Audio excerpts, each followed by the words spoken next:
Remember putting together these simple 60-piece kids puzzles? Well, now imagine doing a 1,500-piece puzzle, 3D, with the pieces going up, down, and even sideways. Now there's a challenge. Flat puzzles are well known by everyone, but 3D puzzles present a different challenge. These three-dimensional puzzles are first conceived with computer software.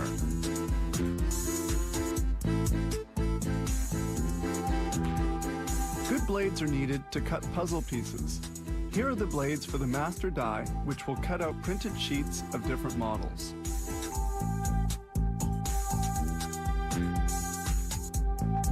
This rubber will be used to eject the die. The master cutting die is unique to each puzzle. It is the specific pattern used to make the puzzle. They measure it meticulously to obtain a perfect register.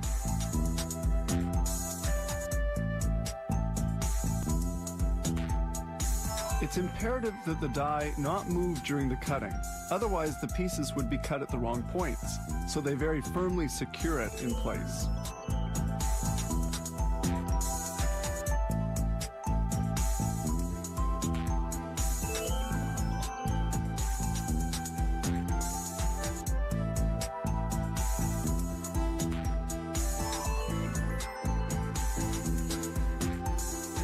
The carbon of the die is positioned. It's somewhat like printing the master. Alignment is again verified, a highly important step which assures the quality of the final product.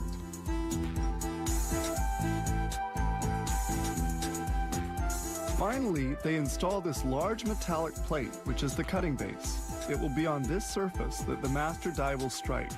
Once measurements are finished, the drawer of the die is slid into place.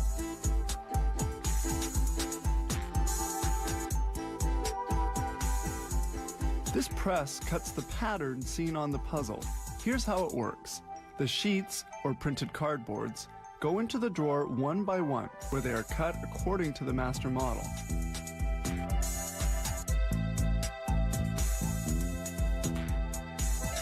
We clearly see the press making the cut in the puzzle sheet.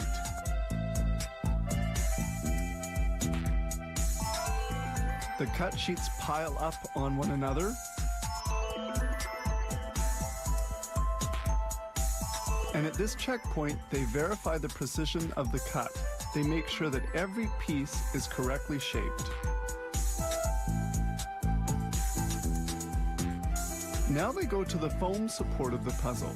This guillotine is used to cut the polyethylene sheets onto which they will glue the cut images.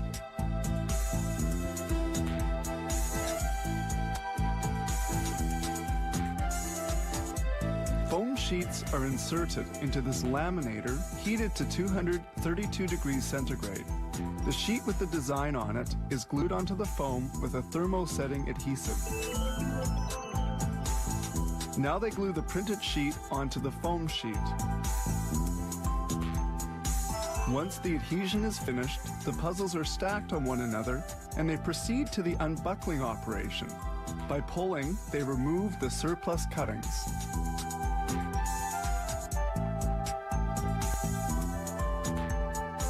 The same design is printed several times on a sheet, so they must separate each puzzle. This step is called the reduction of the models.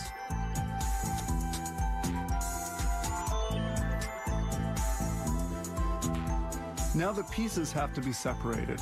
This decorticator handles this task and sends the pieces down a chute.